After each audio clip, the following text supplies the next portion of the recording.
still unfortunately a little undecided. I think I have to do a little bit more research on them, but I mean, I think they both did a pretty good job. We've got to be the ones to go and like do the dirty work ourselves to an extent and get some research so that we can make our own informed decisions. As someone who doesn't have a foot in either camp, I think that Hillary Clinton did a really strong job, while Donald Trump tried to deflect a lot more than he should have. Millennials on the campus of UNLV last night reacting to the debate, many still undecided, stating that they will continue researching the candidates in the coming days before the election. I've got 19 days left. Joining us right now is national political reporter at Real Clear Politics, Caitlin Huey-Burns. Caitlin, good to see you. Good to see you too. Have you been gauging? You've been gauging some of the millennials' reaction to the debate. What have you found?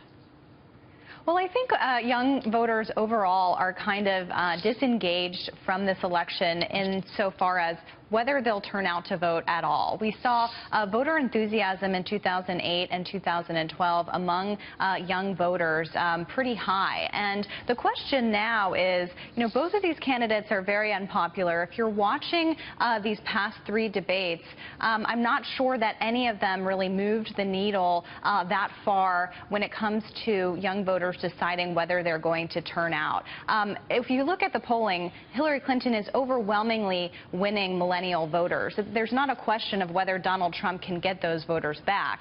The big question heading into November 8th is, will those people turn out to vote? And both campaigns have to give them a reason to. And I think Clinton was starting to do that in this debate, kind of talking about including everyone, looking for a way to govern. I think that could be appealing to some people. But interestingly, a USA Today survey recently found that 46% of millennials think that their vote doesn't really make a difference, and that's down, or that's up rather 10 points since they asked that question earlier this year.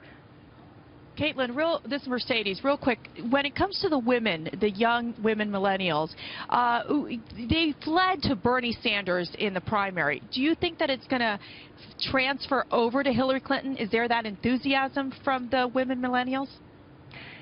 I think that remains to be seen a little bit. We've seen Clinton's enthusiasm number overall improve over the last few weeks, and that's pretty significant. We've seen Bernie Sanders and Elizabeth Warren campaigning across the country for her, hoping to turn out those voters. But I think really it needs to be coming from the candidate herself and saying, you know, providing reasons and kind of a vision. And she did that in this debate, which I think helps. And especially when you're making the comparison between the two, I think that makes a big difference. Caitlin Hayes, Boris, how are you? Thanks. Good. Good. So question for you. Which of these issues that are being brought up about Hillary Clinton, is it the WikiLeaks? Is it the email server? Is it some of the quid pro quo from FOIA?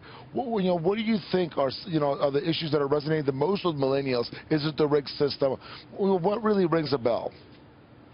Well, if you look at what young voters are interested in and how they behave kind of politically and ideologically, they're more liberal on social issues and more skeptical, I would say, of institutions like religion and so forth. A lot of people aren't sure that, government is really working for them or have much trust in it. So I think, the arguments against Clinton being in politics for a long time, some young people think that is a negative. But also the issue of temperament and character, especially as and kind of approach to immigration, I think are negatives for Donald Trump among young people as well, who are more inclusive.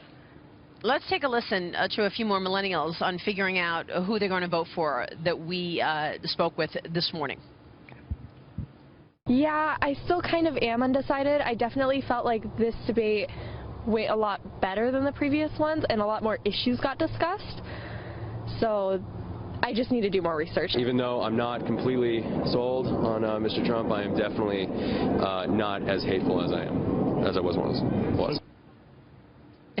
Okay. What do you make of some of those millennial voter reactions, Caitlin?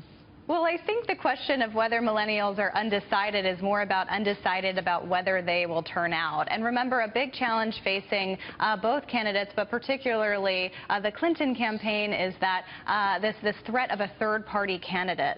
And that's why you've heard from Bernie Sanders saying, you know, don't vote third-party, support us, and that kind of message that they're trying to promote. But again, it's not that I don't think Trump has any chance of winning young voters. The deficit is so large. The question really is whether they will turn out for Clinton. By the way, you mentioned Elizabeth Warren a moment ago. Does Elizabeth Warren resonate? Do they like Elizabeth Warren?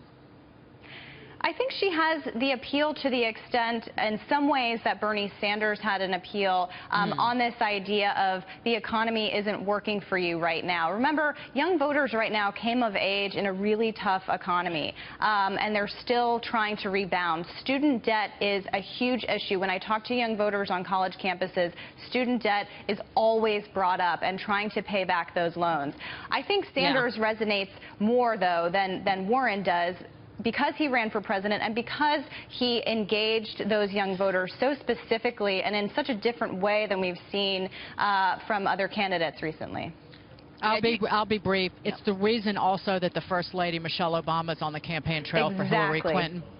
That is a critical person to have out on the trail in terms of young women. Yeah, and the younger generation than Hillary Clinton. But that's a great point, Dagan, because it's the authenticity factor too that resonates with young people, and the First Lady really presents this idea of authenticity, personality, and I think that really does resonate with young people who are looking for that in their politicians. Yeah, that makes a lot of sense. Caitlin, thank you. We'll see you soon. Sounds good. Caitlin Shuey-Burns there.